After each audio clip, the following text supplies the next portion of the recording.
This is from Batilla Red in the day,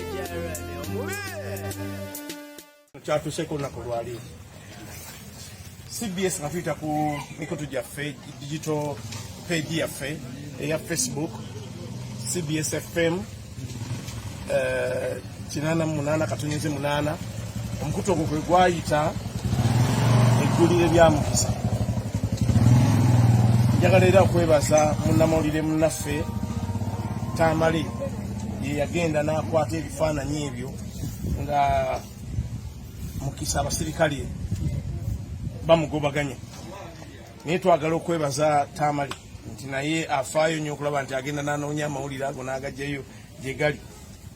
era twebaza n'abantu mwenna ababeera ku mikutu gyaffe kubanga kino kyatulaze nti omukutu gwaffe ogwa CBS FM 88.8 ne 89.2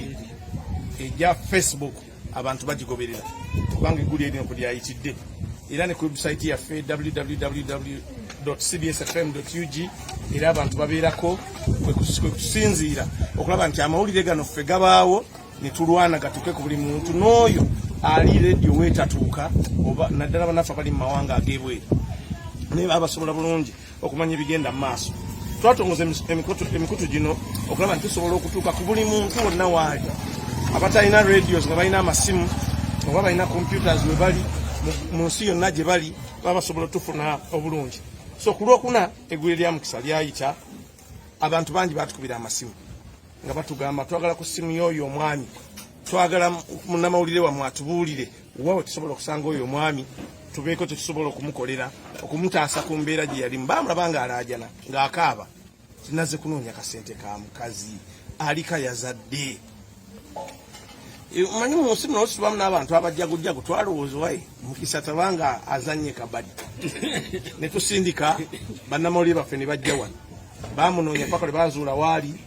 ne basanga kituufu omukyala nga waali n'omwana nga waali nga mukisa yali ayogera kituufu yali anoonyeza mukyala we kyakulya naye twebaza abazira kisa abavuddeyo bonna ne basonda era nga mukama wange bwagambye nti okuva ku shinsi 2,000 abantu bazisonda twabawa enamba y'essimu kwe baziyisa era sente zo tuzikwata ne tuzikuŋŋaanya wamu njagala mu ngeri ey'enjawulo okwebaza bannaffe aba Uganda Revenue Authority balina gurupu yaabwe eyo abakozi abeekola mu gurupu ne bavaayo bayambe twebaza bannaffe aba Movit banaimwe bali nnyo mwebali ddala nti muvuddeyo ku mukisa ate si yekka muvaayo nnyo ku bantu abalala bangi ne ku programs zaffe nga CBS Movit mubadde naffe all through twagala okubeebaza mwebali nnyo mwebali ddala kati nno nga bayise ku CBS basonze obukadde bwabadde 5 mu emitwalo 3 ezimu zamuweereddwa butereevu naye zonna awamu omugatte gwa $8,000,000 mu emitwalo 9 twakwataganye ne mukulu mukisa ne tukkiriziganya aggulewo akawunti sente zino tuzimutere ku akawunti era mbagamba nti sente ezitwakuŋŋaanyiza tuzitwala ku akawunti tuzireesa azirabeko naye nga bwe twadde tukanyiza naye tuzitwale tuzireke muki tuzireke mu banka tetwagala era muntu alowooze nti ojja kujja mukisa omugambi tiwakuta ekibaasa ky'essente kituwe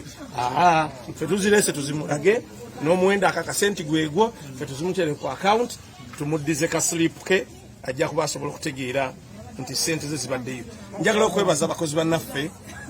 aba CBS FM abakozi omulimu omunene mu nsonga eno njagala kwebaza mukama wange madamu Nakalema Aisha Kabejja Omumbejja njagala okwebaza eno yakulira omukyalo oyo yakulira emikutu gyaffe nga bwe njogedde egyo yagikulira twagala okumwebaza ennyo twebazizza ne bannaffe abakunze bannaabwe okuli Ogwal Bone Andrew mukozi mu Uganda Revenue Authority David Nsiyonna owa Movit mututuusizeko obubaka Susan Nvumirwa Nsibirwa ne Maxwell Kin Sesanga ba Spotlight Magazine ne Mukasa Kayondo Emubende kosa ne munaffe Tamaliwire bakoze omulimu gw'amaanyi okulaba nti embeera eno eyamukisa obulamu bwe bukyuka era nkakasa nti naye akakasa tagenda kuddamu kubeera kyekiro njagala okubeebaza ennyo era mukulu mukisa ngabe nga nsente tuzireese olabe nti twazikuŋŋaanyiza ni buyagala ozibalemu wano ozituwe tuziteeke ku akawunti nga bwe twagamba nesagala ate nkomewo kyange ondagambale nti babadde bazitwala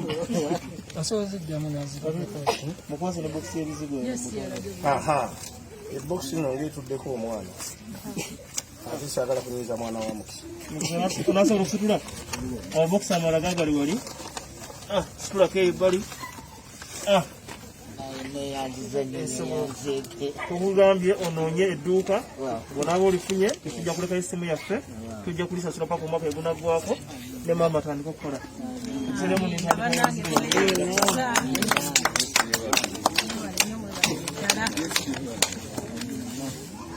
amakulu ati zino ziraba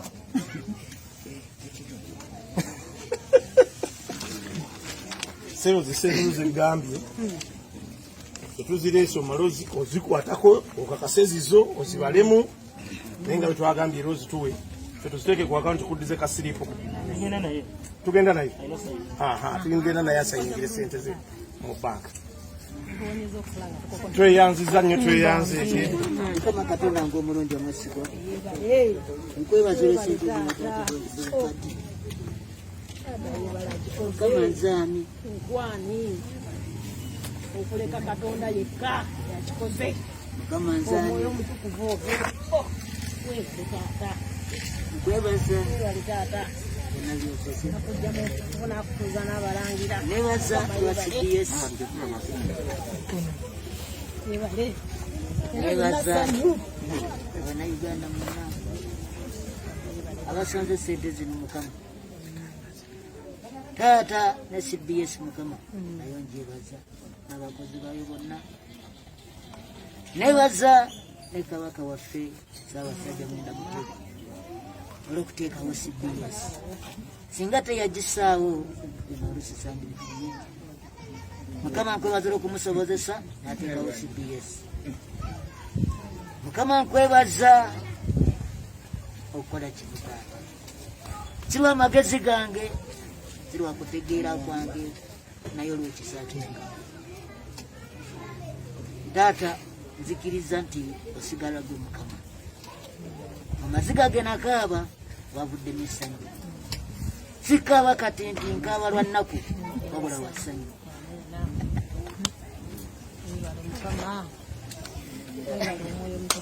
Mukama nkwebaza ku lwekyo mazima sikwatangako sente bwe ziti mu bulamu bwange bizinensi yange gye mbadde nayo ebadde ya $5,000 ate nga nayo yabadde ku looni ate nga mwenyina okulabira famire yange nga mwenyina okujja ensasula landiroad nange nsobole okwebeezawo nze ne famire yange ekintu kyesaagalira ddala mu bulamu bwange nge kusabiriza abantu abasinga abantu abaliko obulemu batusuubiramu kubanga tusabiriza naye ffe si bwe tuli nze si bwendi ngezaako nnyo okulaba nankola kyona ekizibu nina bingi ebyokwogera naye olw'essanyu yenvudde wange muwanvu nnyo ne neebaza Katonda ku lw'ekintu kino kyankoledde mwenna mbeebaza tamale Mukama akuwa omukisa Mukama akuwa omukisa Mukama akuwa omukisa munakigamba omuyimba omu yali Twina Albert nga Twina Albert sina kyenyinza kukuwa waliwo kye yali ankoledde nagaa nentegeka so ndi musajja muyimbi gospel so nensala nentijjamu $15,000 ngataddemu $7,000 era okwenkoma sisukawo ku $7,000 sente bumakutte nnyingi sikwatanga kwakakadde kensimbi mu bulamu bwange ago goge mazima nga ntya Katonda musajja oyo bwe yajja ne mugamba so yansaze naye simanyi kikyoteesa nandeka nagamba tewali bizibu nagenda nemusabira omukisa wayo wiiki yennyini omusinga omu namuyita sigenda mwogera manya namuwa emotoka ya bukadde 5 era Twina Albert gyavuga naye nebaza Katonda buli sekinamu akukutte sente ze nampa sente ze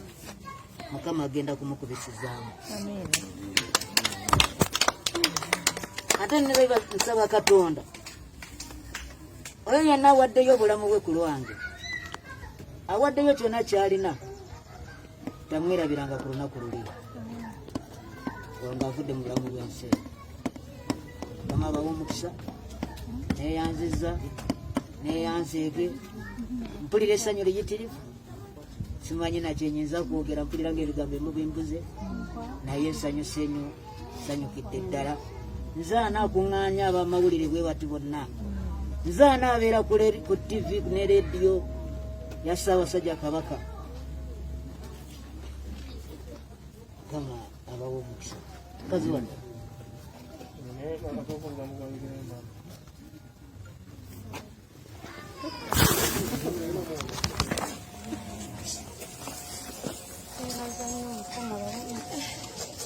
banange mpulira essanyu linkita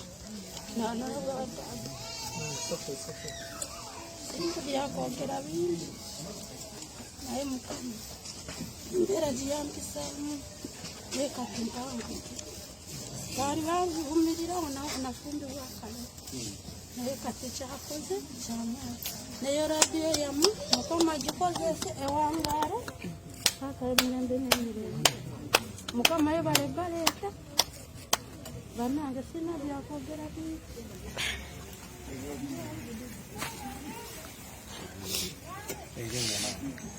sina